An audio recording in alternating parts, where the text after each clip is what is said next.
नमस्कार, आप देख रहे हैं न्यूज 4 नेशन और मैं हूं प्रियदर्शन।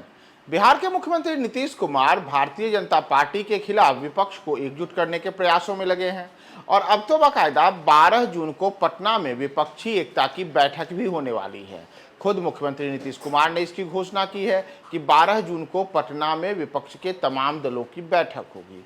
तो ऐसे में बड़ा सवाल है कि नीतीश जो पिछले कई महीनों से लगातार विपक्ष के तमाम दलों को एक साथ लाने के प्रयास में लगे हैं, उनका यह प्रयास कहां तक सफल हुआ और कितने दल 12 जून की बैठक में पटना में शामिल होंगे।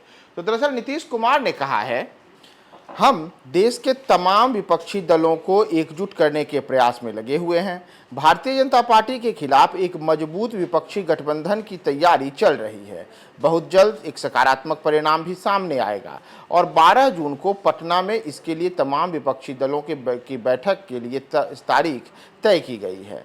नीतीश कुमार ने यहाँ तक कहा कि इस बैठक में कई दल शामिल होंगे, लेकिन नीतीश कुमार इस पर चुप्पी साधे रहे और उन्होंने एक तरीके से कहा जाए तो इसका खुलासा नहीं किया है कि कुल कितने दल होंगे जो कि नीतीश के साथ इस बैठक में शामिल होंगे। लेकिन नीतीश की पार्टी के सूत्रों की अगर हम माने तो इस बैठक में नीतीश कुमार के साथ करीब 1.5 दर्जन दलों के नेता शामिल हो सकते हैं और इसमें 7 दल तो मौजूदा समय में अकेले बिहार में ही हैं।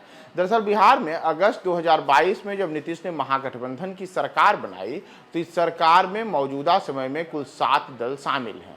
इसमें नीतीश कुमार की अगर हम जदयू के अतिरिक्त दलों की बात करें तो लालू यादव की पार्टी राष्ट्रीय जनता दल, इसके अलावा कांग्रेस और बिहार के पूर्व मुख्यमंत्री जीतन राम मांझी की पार्टी हिंदुस्तानी अवाम मोर्चा के अतिरिक्त 3 वाम दलों का इस महागठबंधन में एक दूसरे को समर्थन है और नीतीश सरकार यहां 7 दलों के गठबंधन वाली सरकार के रूप में स्थापित है। तो इसके अलावा वे कौन से दल हैं जो कि 12 जून की बैठक में नीतीश के साथ रहेंगे, तो इसमें कांग्रेस के अतिरिक्त दिल्ली के मुख्यमंत्री अरविंद केजरीवाल की पार्टी आम आदमी पार्टी के भी शामिल होने की संभावना है। इसके अलावा पश्चिम बंगाल की मुख्यमंत्री ममता बनर्जी की party all India Trinamool Congress यानी कि टीएमसी 12 जून की बैठक में पटना में शामिल हो सकती है। शरद पवार ने भी नीतीश कुमार के साथ हुई मुलाकात के बाद विपक्षी एकता की जरूरत पर बल दिया था।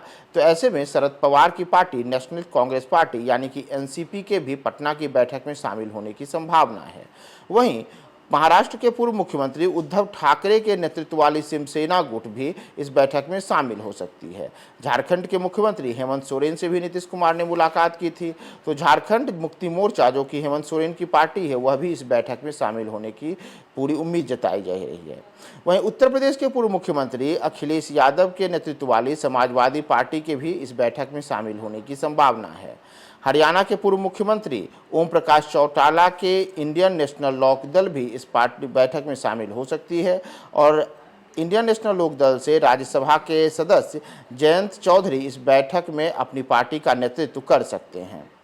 All India United democratic front यानी कि AIUDF के नेता मौलाना बदरुद्दीन अजमल भी इस बैठक में शामिल हो सकते हैं और इसके अलावा CPI, CPM और CPI-ML के नेता इस बैठक में शामिल हो सकते हैं। यानी कि जो 1.5 दर्जन दल नीतीश कुमार के नेतृत्व में विपक्षी एकता की बैठक में शामिल होंगे, उसमें वे तमाम दल लगभग शामिल हैं जिनके साथ नीतीश ने मुलाकात की थी पिछले दिनों। लेकिन इसमें बीजू जनता दल का नाम शामिल नहीं है। दरअसल बीजू जनता दल जो कि उड़ीसा में मौजूदा समय में सत्तासीन है और नवीन पटनायक वहाँ मुख्यमंत्री हैं, उनसे भी नीतीश कुमार ने मुलाकात की थी। उस मुलाकात के दौरान बीजू जनता दल के प्रमुख नवीन पटनायक ने नीतीश कुमार की विपक्षी एकता की जो पहल थी, एक तरीके से कहा जाए तो उसकी हवा निकाल दी थी और बाद में उन्होंने एक बयान जारी कर कहा था कि फिलहाल जो ऐसी विपक्षी एकता की पहल चल रही है, यह पहल सफल नहीं होगी। तो नीतीश कुमार को नवीन पटनायक से पहले ही झटका लग चुका है। इसके अतिरिक्त जो अन्य कुछ विपक्षी दल हैं, जिसमें अगर हम कर्नाटक की बात करें तो वहां पर पूर्व प्रधानमंत्री HD देवेगौड़ा की पार्टी जनता दल सेकुलर यानी कि JDS भी इस बैठक से दूरी बनाए रख सकती है। दरअसल एक दिन पहले ही जब दिल्ली में नए संसद भवन का उद्घाटन हुआ था तो उसमें JDS की ओर से खुद पूर्व प्रधानमंत्री HD देवेगौड़ा शामिल हुए थे।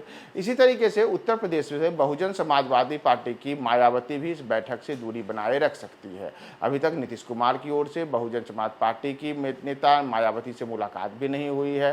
वहीं दक्षिण भारत के कुछ अन्य अगर हम राज्यों की बात करें तो वहाँ तमिलनाडु के मुख्यमंत्री एम.के. स्टालिन से जब कर्नाटक में कांग्रेस सरकार का शपथ ग्रहण समारोह हुआ था, उस दौरान नीतीश ने मुलाकात की थी, लेकिन वे 12 जून की विपक्षी एकता की बैठक में शामिल होंगे, इसकी संभावना फिलहाल नदारद है। इतना ही नहीं, आंध्र प्रदेश और तेलंगाना से भी नीतीश कुमार को निराशा हाथ लग सकती है और वहां भी केसीआर और इसके अतिरिक्त जगनमोहन रेड्डी की पार्टी दोनों ही इस बैठक से अपनी दूरी बरकरार रख सकती है। तो नीतीश कुमार एक तरीके से कहा जाए तो फिलहाल जिन कुछ नेताओं से पिछले दिनों मुलाकात किए थे, वे तमाम दल के नेता इस बैठक में शामिल हो सकते हैं। उसमें केवल नवीन पटनायक ही एक ऐसे चेहरे होंगे जो इस बैठक में नहीं रहेंगे। तो 1.5 दर्जन दलों के साथ नीतीश की एक उम्मीद जती है कि वे वर्ष 2024 के लोकसभा चुनाव के पहले केंद्र की प्रधानमंत्री नरेंद्र मोदी की सरकार के खिलाफ एक मजबूत विपक्षी गठजोड़ स्थापित करें और 12 जून को उनका यह सपना एक तरीके से कहें तो पहले कदम की ओर साकार होगा।